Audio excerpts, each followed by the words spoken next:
ನಮ್ಮ ತಾಲೂಕಿನಲ್ಲಿ ಕೆಲವೇ ಕಂಬಳಗಳು ಆಗ್ತಾ ಇದೆ. ಒಂದು 5-6 ಕಂಬಳ ಮಾತ್ರ ಆಗ್ತಾ ಇದೆ. ಮೊದಲು ಚಾಲ್ತಿಯಲ್ಲಿ ತುಂಬ ಕಂಬಳ ಇತ್ತು, ಅದು ಕ್ರಮೇಣ ಕಡಿಮೆಯಾಗಿ ಈಗ ಒಂದು 5-6 ಕಂಬಳ ಮಾತ್ರ ಆಗ್ತಾ ಇತ್ತು. ಈ ಕಂಬಳೋತ್ಸವವನ್ನು ನಾನೊಂದು 2 ವರ್ಷ ಹಿಂದೆ ಗಂಗಾವಳಿನಲ್ಲಿ ದೀಪಕ್ ಶೆಟ್ಟರು ಕಳೆದ ಸತತ 2-3 ವರ್ಷದಿಂದ ಮಾಡ್ತಾ ಇದ್ದಾರೆ.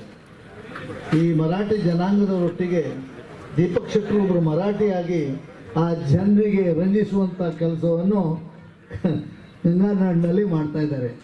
ಇದು ಹಳ್ಳಿಯ ಮುಗ್ಧ ಜನರ ಕ್ರೀಡೆ ಮತ್ತು ಇದರಲ್ಲಿಯೂ ದೇವರ ಬಗ್ಗೆಯೂ ಇದೆ. ಏನಂದರೆ ಈ ಸಲ ನಾನು ಕೋಣವನ್ನು ಇಳಿಸಿದರೆ ನಮ್ಮ ಮನೆಯ ಬೇಸಾಯ ಒಳ್ಳೆಯದಾಗಬೇಕು, ನಮ್ಮ ಮನೆಯ ವ್ಯವಸ್ಥೆ ಒಳ್ಳೆಯದಾಗಬೇಕು ಅಂತೂ ದೇವರಲ್ಲಿ ಪ್ರಾರ್ಥನೆ ಮಾಡಿ ಕಂಬಳದ ಕೋಣೆಗಳನ್ನು ಇಳಿಸುವಂಥ ಕಾರ್ಯಕ್ರಮ ಮಂಗಳೂರು ಜಿಲ್ಲೆಯಲ್ಲಿ ಬಹಳ ಹೆಚ್ಚಿದೆ. ಮಂಗಳೂರು ಬಂಟ್ವಾಳ ಜಿಲ್ಲೆಯಲ್ಲಿ, ನಮ್ಮ ಜಿಲ್ಲೆಯಲ್ಲಿ ಇದು ಬಹಳ ಕಡಿಮೆ. ಅದರಲ್ಲಿ ಕುಂದಾಪುರದಲ್ಲಿ ಬೆರಳೆಣಿಕೆಯಷ್ಟು ಮಾತ್ರ ಇದೆ. ದೀಪಕ್ ಶೆಟ್ಟರು ಒಂದು ಹೋರಾಟ ತೆಗೆದುಕೊಂಡು, ದೀಪಕ್ ಶೆಟ್ಟರು ಹುಟ್ಟು ಹೋರಾಟಗಾರ, ತನ್ನ ಜೀವಿತವನ್ನೇ ಹೋರಾಟಕ್ಕೆ ಮುಳುಪಾಗಿಟ್ಟಿರುವಂಥ ದೀಪಕ್ ಶೆಟ್ಟರು ಇವತ್ತು ಈ ರೀತಿಯ ಒಂದು ಹೋರಾಟವನ್ನು ಸಮಾಜಕ್ಕೆ ತೋರಿಸ್ತಾ ಇದ್ದಾರೆ.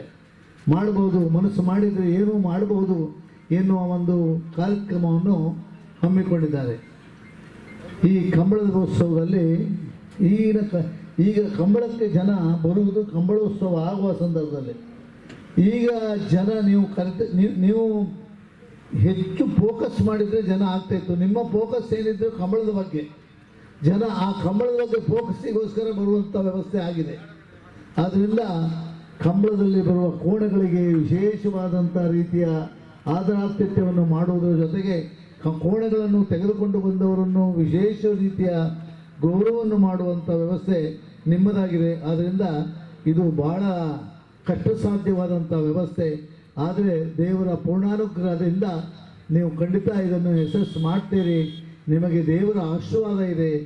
ಅದರಲ್ಲಿಯೂ ಆದಿ ಪರಾಶಕ್ತಿ ಮೂಕಾಂಬಿಕೆಯ ಪೂರ್ಣಾನುಗ್ರಹದಿಂದ ಈ ಕಂಬಳ ಮಹೋತ್ಸವವು ವಿಶೇಷ ರೀತಿಯಲ್ಲಿ ನಡೆಯಲಿ ಅಂತ ದೇವರಲ್ಲಿ ಪ್ರಾರ್ಥನೆ ಮಾಡಿ ನನ್ನ ಮಾತನ್ನು ಮುಗಿಸ್ತೇನೆ. ಈ ಕೋಟಿ ಚೆನ್ನಯ್ಯ ಜೋಡಿಕೆರೆಯ ಕಂಬಳವನ್ನು ಮಾಡಬೇಕಂತೇಳಿ ತೀರ್ಮಾನ ಮಾಡಿದವಾಗ ಇದಕ್ಕೆ ನನಗೆ ಪ್ರಥಮವಾಗಿ ಸಹಕಾರ ಕೊಟ್ಟವರು ಶ್ರೀಯುತ ಉದಯ್ ಕೋಟ್ಯಾನವರು.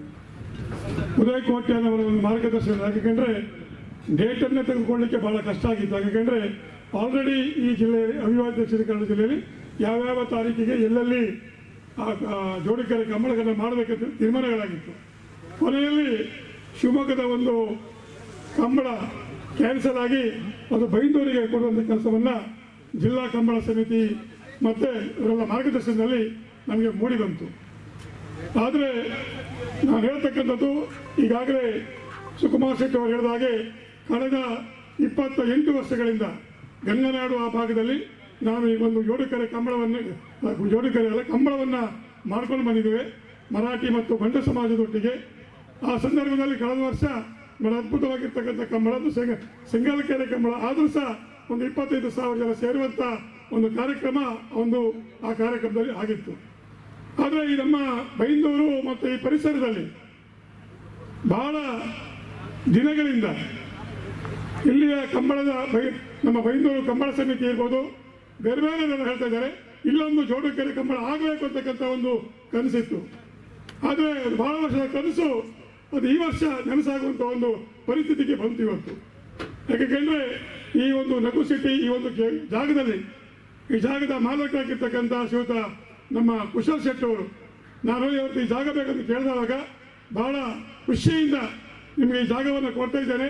ಮುಂದಿನ 4-5 ವರ್ಷ ನಾನು ಇಲ್ಲೇನೂ ಮಾಡೋದಿಲ್ಲ, 4-5 ವರ್ಷಗಳವರೆಗೆ ನನಗೊಂದು ಮಾಡಲಿಕ್ಕೆ ಇದು ಅವಕಾಶ ಇತ್ತು ಅಂತಕ್ಕಂಥ ಮಾತನ್ನು ಶ್ರೀಯುತ ಕುಶಲ್ ಶೆಟ್ಟಿ ಹೇಳಿದರು. ಆದ್ದರಿಂದ ಅದಕ್ಕೆ ನಾವು ಒಂದು ಸ್ಟ್ರಕ್ಚರಲ್ಲಿ ಮಾಡಿದ್ದೇವೆ 4-5 ವರ್ಷಗಳ ಕಾಲ.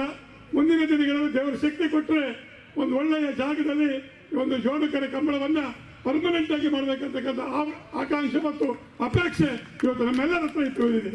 ಆದ್ದರಿಂದ ಈ ಒಂದು ಜೋಡಿಕೆರೆ ಕಂಬಳವನ್ನು ನಾನು ಯಾರ ಕೈಯಲ್ಲಿ ಉದ್ಘಾಟನೆ ಮಾಡಿಸಿದ್ದಕ್ಕೆ ಅಂದರೆ ಕೊಲ್ಲೂರು ದೇವಸ್ಥಾನವನ್ನು ಈ ಜಗತ್ತಿಗೆ ತೋರಿಸಿರ್ತಕ್ಕಂಥ. ಯಾಕೆಂದರೆ ನಿಮ್ಗೆ ಗೊತ್ತಿರ್ಬೋದು, ಇವತ್ತು ಕೊಲ್ಲೂರು ಅಂದರೆ ಸುಕುಮಾರ್ ಶೆಟ್ಟಿ ಅಂದರೆ ಕೊಲ್ಲೂರು.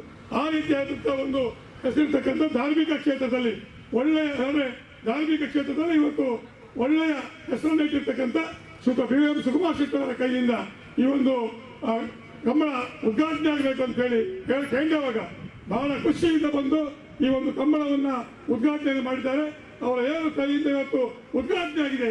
ಮುಂದಿನ ದಿವಸಗಳಲ್ಲಿ ಶಾಶ್ವತವಾಗಿರ್ತಕ್ಕಂಥ ಕಂಬಳ, ಜೋಡುಕೆರೆ ಕಂಬಳ, ಕೋಟೆ ಚೆನ್ನಯ್ಯ ಕಂಬಳ ಅದು ಮುಂದುವರಿಯತಕ್ಕಂಥ ಮಾತನ್ನ ಈ ಸಂದರ್ಭದಲ್ಲಿ ಆಶಯವನ್ನ ವ್ಯಕ್ತಪಡಿಸ್ತಾ ಇದ್ದೇನೆ. ಇವತ್ತು ಆದ್ರಿಂದ ಈ ಒಂದು ಕಂಬಳ ತನ್ನ 25 ದಿವಸದ ಒಳಗೆ ಆಗಿರ್ತಕ್ಕಂಥ ಒಂದು ವ್ಯವಸ್ಥೆ ಬಹಳ ಕಷ್ಟದಲ್ಲಿ ಮಾಡಿದ್ದೇವೆ. ನಮ್ಮೊಟ್ಟಿಗೆ ಒಂದು 16 ಜನ ಹುಡುಗರು ಹಗಲು ರಾತ್ರಿ ಕೆಲಸವನ್ನು ಮಾಡಿದ್ದಾರೆ, ಹೋರಾಟಗಳನ್ನು ಮಾಡಿದ್ದಾರೆ. ಅದರಿಂದ ನಮಗೆ ಈ ಒಂದು ಕಾರ್ಯಕ್ರಮಕ್ಕೆ ಸಹಕಾರವನ್ನ ಕೊಟ್ಟಿರ್ತಕ್ಕಂಥ ನನ್ನೆಲ್ಲ ಯುವಕ ಮಿತ್ರರಿಗೆ, ಅದೇ ರೀತಿಯಲ್ಲಿ ಈ ಕಂಬಳ ನಡೆಸಲಿಕ್ಕೆ ಕಾರಣೀಕರ್ತರಾಗಿರ್ತಕ್ಕಂಥ ಅನೇಕ ಜನ ಹಿರಿಯರಿದ್ದಾರೆ. ನಮಗೆ ಬೆನ್ನು ತೋಟ ಹೇಳಿದ್ರೆ ಹಣಕಾಸು ತೊಂದರೆಗಳು ಬಂದಾಗ ಅವ್ರು ಹೇಳಿದ್ರು, ನೀವು ಮುಂದೋಗು, ನಾವಿದ್ದೇವೆ ನಿಮ್ಮೊಟ್ಟಿಗೆ ಅಂತ ಹೇಳಿ ಮಾತನ್ನ. ಅದು ಆದರೂ ಸಹ ಒಂದು ಯಾರೇ ಮುಂದಾದರೂ ಸಹ ಹಿಂದಕ್ಕೆ ಕಾಲೆಳೆಯುವಂತ ಕೆಲವು ಶಕ್ತಿಗಳು ಇದ್ದಾರೆ.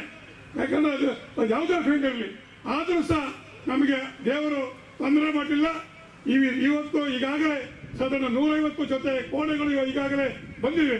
ಒಳ್ಳೆಯ ಒಂದು ನಾನು ಹಿಂದೆ ಕಾರ್ಯಕ್ರಮದಲ್ಲಿ ಹೇಳಿದ್ದೇನೆ, ನಮ್ಮ ಸೆಲೆಬ್ರಿಟಿ ಸಲ ಪಿಕ್ಚರ್ ಆಕ್ಟರ್ ಅಲ್ಲ, ಕ್ರಿಕೆಟ್ ಆಡೋರು ಅಲ್ಲ, ಯಾರು ಅಲ್ಲ. ನಮ್ಮ ಸೆಲೆಬ್ರಿಟಿ ಈ ಸಲ ಆ ಕಡೆಯಿಂದ ಬಂದಿರತಕ್ಕಂಥ ಕೋಣಗಳೇ ನಮ್ಮ ಸೆಲೆಬ್ರಿಟಿ ಅಂತಕ್ಕಂಥ ಮಾತನ್ನ ನಾನು ಹೇಳಿದ್ದೇನೆ. ಆದ್ರಿಂದ ಆ ಕೋಣೆಗಳನ್ನು ನೋಡ್ಲಿಕ್ಕೆ ನನಗೆ ಅನ್ಸುತ್ತೆ ಇವತ್ತು ರಾತ್ರಿ ಸಾಗರೋಪಾದಿಯಲ್ಲಿ ಜನ ಇವತ್ತು ಕಂಬಳವನ್ನು ನೋಡ್ಲಿಕ್ಕೆ ಬಹಳಷ್ಟು ಜನ ಇವತ್ತು ಬರ್ಲಿಕ್ಕಿದ್ದಾರೆ. ಅದರಿಂದ ಕಂಬಳದ ವ್ಯವಸ್ಥೆ ಅಂದರೆ ಪ್ರಥಮವಾಗಿ ನಾವು ಮಾಡಿರ್ತಕ್ಕಂಥದ್ದು, ಬಹಳ ಕಷ್ಟದಲ್ಲಿ ನಾವು ಮಾಡಿರ್ತಕ್ಕಂಥದ್ದು. ಸಣ್ಣ ಪುಟ್ಟ ಲೋಪದೋಷಗಳಾಗಿದೆ, ತೊಂದರೆಗಳಾಗಿದೆ. ಯಾಕೆಂದ್ರೆ ನಾನು ಈ ಕೆಲಸ ಮಾಡಲಿಕ್ಕೆ ಅಂದ್ರೆ ಬೇರೆ ಬೇರೆ ತಾಂತ್ರಿಕವಾಗಿರ್ತಕ್ಕಂಥದ್ದು ಸೀಸನ್ ಆದ್ರಿಂದ ನಾವು ಸ್ವಲ್ಪ ಸಣ್ಣ ಪುಟ್ಟ ಸಮಸ್ಯೆಗಳಾದರೂ ಇಲ್ಲಿ ಬಂದಿರತಕ್ಕಂಥ ಕೋಣದ ಮಾಲಕರು, ಕೋಣವನ್ನು ತಂದಿರ್ತಕ್ಕಂಥ ಕೆಲವು ಓಟಗಾರರು, ಬೇರೆ ಬೇರೆ ತಾವು ಮೂಡುಬಿದ್ರೆ, ಬಂಟ್ವಾಳ, ಸುಳ್ಯ, ಪುತ್ತೂರು, ಬೇರೆ ಬೇರೆ ಕಡೆಗಳಿಂದ ನಾವು ಬಂದಿದ್ದೀರಿ. ನನ್ನ ನನ್ಮೆಯ ವಿನಂತಿ, ಸಣ್ಣ ಪುಟ್ಟ ಲೋಪದೋಷಗಳಾದ್ರೂ ಸಹ ಏನಾದ್ರು ತೊಂದರೆಗಳಾದ್ರೆ ಇದು ಫಸ್ಟ್ ವರ್ಷ ಇರ್ತಕ್ಕಂಥ ಕಂಬಳ. ನಾನು ನಿಮ್ಮಲ್ಲಿ ತೊಂದರೆ ಆದ್ರೆ ಖಂಡಿತವಾಗಿ ಕ್ಷಮೆಯನ್ನು ಯಾಚಿಸ್ತೇನೆ. ಆದಷ್ಟು ಇವತ್ತಿನಿಂದ ನಾಳೆ ಬೆಳಿಗ್ಗೆ ನಿಮ್ಮನ್ನು ಇಲ್ಲಿಂದ ಕಳಿಸಿಕೊಡುವವರಿಗೆ ಶಕ್ತಿ ಮೇಲೆ ನಿಮ್ಮ ಬಗ್ಗೆ ತೊಂದರೆ ಆಗದ ರೀತಿಯಲ್ಲಿ ನಾನು ಹೋರಾಟ ಕೊಡ್ತೇನೆ. ನಮ್ಮ ಹುಡುಗರು ನಿಮ್ಮ ಒಟ್ಟಿಗೆ ಇರ್ತಾರೆ. ಸ್ವಲ್ಪ ಸುಧಾರಿಸಿಕೊಳ್ಬೇಕು. ಯಾಕೆಂದ್ರೆ ಇದು ದೊಡ್ಡ ಕಾರ್ಯಕ್ರಮ ಆದ್ರಿಂದ ಪ್ರಥಮವಾಗಿ ಮಾಡೋದ್ರಿಂದ ನಾವು ಇದನ್ನ ಸ್ವೀಕಾರ ಮಾಡಬೇಕು. ಯಾಕೆ ನಿಮ್ಮೆಲ್ಲರ ಆಶೀರ್ವಾದ ನಮ್ಮ ಮೇಲೆ ಇರಬೇಕು. ಸ್ವಲ್ಪ ಹೆಚ್ಚು ಕಮ್ಮಿ ಏನೇ ತೊಂದರೆ ಆದರೂ ನಮ್ಮ ಹತ್ರ ಹೇಳಿದ್ರೆ ಅದನ್ನ ಸರಿ ಮಾಡಿಕೊಡುವಂತ ಕೆಲಸವನ್ನ ನಾವು ಮಾಡ್ತೇವೆ ಅಂತಕ್ಕಂಥ ಮಾತನ್ನ ಹೇಳ್ತಾ, ಪ್ರಥಮವಾಗಿ ಮಾಡಿರ್ತಕ್ಕಂಥ ಕೋಟೆ ಚೆನ್ನಯ್ಯ ಈ ಒಂದು ಜೋಡುಕೆರೆ ಕಂಬಳ ಇದು ಯಶಸ್ವಿ ಆಗಬೇಕಾಗಿದೆ. ಅದರಿಂದ ಬಂದಿರ್ತಕ್ಕ, ಯಾಕಂದ್ರೆ ಶ್ರೀಯುತ ಗುಣಪಾಲ ಕಡಪರು ಬಹಳ ಹೇಳ್ರು, 15 ವರ್ಷಕ್ಕೆ ನಾನು ಕಂಬಳವನ್ನ ಮಾಡಿದ್ದೇನೆ ಅಂತಕ್ಕಂಥ ಮಾತನ್ನ. ಅಂತ ಹಿರಿಯರ ಎಲ್ಲ ಮಾರ್ಗದರ್ಶನದಲ್ಲಿ ನಮ್ಮ ಅಧ್ಯಕ್ಷರು, ಕಾರ್ಯದರ್ಶಿಗಳು, ಅನೇಕ ಹಿರಿಯರೆಲ್ಲ ಇದರಲ್ಲಿ ಇದ್ದಾರೆ. ಇವರೆಲ್ಲರ ಒಂದು ಸಹಾಯ ಮತ್ತು ಸಹಕಾರದಿಂದ ಅದ್ಭುತವಾದಂತಹ ಕಂಬಳ ಮೂಡಿ ಬರಲಿ. ಇವತ್ತಿಗೆ ಬೆಳಿಗ್ಗೆ ಕಂಬಳ ಈ ಮಧ್ಯಾಹ್ನ ಶುರುವಾದ್ರೆ ಹಗಲು ಇವತ್ತು ರಾತ್ರಿ ಮತ್ತು ನಾಳೆ ಮಧ್ಯಾಹ್ನದವರೆಗೆ ಈ ಕಂಬಳ ನಿರಂತರವಾಗಿ ನಡೀತದೆ. ಆದ್ರಿಂದ ಈ ಕಂಬಳಕ್ಕೆ ಬಂದಿರತಕ್ಕಂಥ ಎಲ್ಲರನ್ನ ಒಂದು ಸ್ವಾಗತಿಸುತ್ತಾ, ಯಾಕೆ ಎಲ್ಲರ ಹೆಸರನ್ನ ನಾನು ಹೇಳಲಿಕ್ಕೆ ಹೋಗುದಿಲ್ಲ, ನಮಗೆಲ್ಲರಿಗೂ ವಂದಿಸಿ ನಾನು ಮಾತನ್ನು ಮುಗಿಸ್ತೇನೆ. ಜೈ ಹಿಂದ್, ಜೈ ಕರ್ನಾಟಕ.